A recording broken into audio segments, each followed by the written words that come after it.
السلام علیکم ورحمۃ اللہ وبرکاتہ۔ میری بات سنو، چاہے تم لڑکی ہو چاہے تم لڑکے ہو، پورے غور و فکر سے اور دل سے اور پوری سننا۔ تمہارے دل میں بھی گلے شکوے ہیں نا کہ کوئی نہیں ہے تمہارا؟ کسے بتاؤں اپنے دل کے راز؟ یہ دنیا میرے ساتھ ایسا کیوں کر رہی ہے؟ یہ لوگ میرے ساتھ ایسا کیوں کر رہے ہیں؟ اور میں خود بھی کچھ کر کیوں نہیں پا رہا؟ آخر میں ایسا کیوں؟ جب انسان دنیا کی زندگی کو ہی سب کچھ سمجھ لیتا ہے نا، تو واللہ ہی وہ اس سٹیج پر چلا جاتا ہے کہ دنیا کی زندگی اسے سمجھ نہیں آتی۔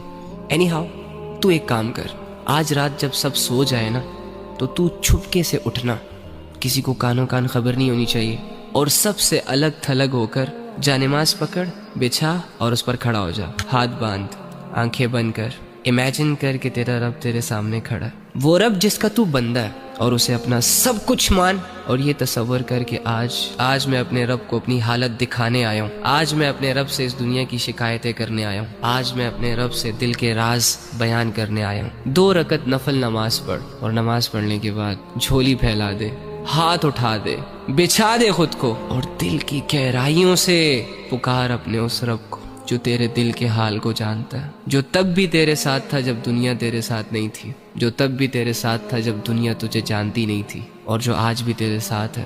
وہ اکیلا کافی ہے تجھے سنبھالنے کے لیے۔ اگر تو گر چکا ہے تو وہی تجھے اٹھا سکتا ہے۔ اس یقین، اس امید، اس تصور کے ساتھ اپنا حال دل اپنے رب کو سنا۔ ایک آنسو کا قطرہ نکل آیا نا، یا تیری آنکھیں صرف نم ہو گئی، یا چلو اگر تمہیں صرف اتنا احساس ہو گیا کہ میں اللہ کے سامنے بیٹھا ہوں، میں اللہ ہی سے بات کر رہا ہوں، یقین کر کے اٹھنا کہ تیرا رب تجھ سے راضی ہے۔ اللہ کے سامنے کھڑے وہی ہوتے ہیں جن کو اللہ کی ضرورت ہوتی ہے۔ تو اللہ کے بندو، آپ کے مسئلے کس نے حل کرنے ہیں؟ عاملوں نے؟ کالے جادو والوں نے؟ کس نے کرنے آپ کے مسئلے حل؟ اللہ نے کرنے ہیں نا۔ تو اللہ کہاں ہے؟ ایکچولی میں آئی ڈونٹ نو وائی ہمارا یہ مائنڈ سیٹ بنا ہوا ہے کہ اللہ کچھ اسپیسیفک جگہوں میں پایا جاتا ہے، اور اللہ رب العزت کی جو مغفرت کے فیصلے ہوتے ہیں وہ نیک لوگوں کے لیے ہوتے ہیں، یا اللہ رب العزت جن لوگوں کی دعائیں قبول کرتا ہے وہ بہت نیک ہوتے ہیں، لمبے لمبے سجدے اور پاک صاف رہنے والے ہوتے ہیں۔ ہاں ٹھیک ہے، ان کا اپنا درجہ ہے، لیکن اس کا یہ مطلب بھی تو نہیں ہے نا کہ ایک عام انسان اللہ تک پہنچ نہ سکے، ایک عام انسان اپنے دل کی بات اللہ کو نہ کہہ سکے، اور اللہ رب العزت کو اپنی طرف متوجہ نہ کر سکے۔ وہ کہتے ہیں کہ کوئی کعبے سے خالی ہاتھ لوٹ آیا تو کوئی گھر بیٹھے خدا کو پا گیا۔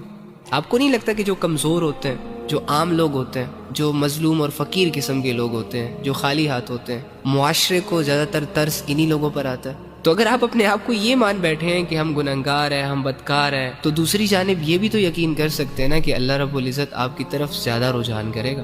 اللہ کے بندو، اللہ کہہ رہے میں تمہارے شارک کے بھی قریب ہوں۔ اس اللہ سے اپنے مسئلے حل کرواؤ جو اللہ ساری زبانوں کو سمجھتا ہے، جو اللہ دل کے حال کو جانتا ہے۔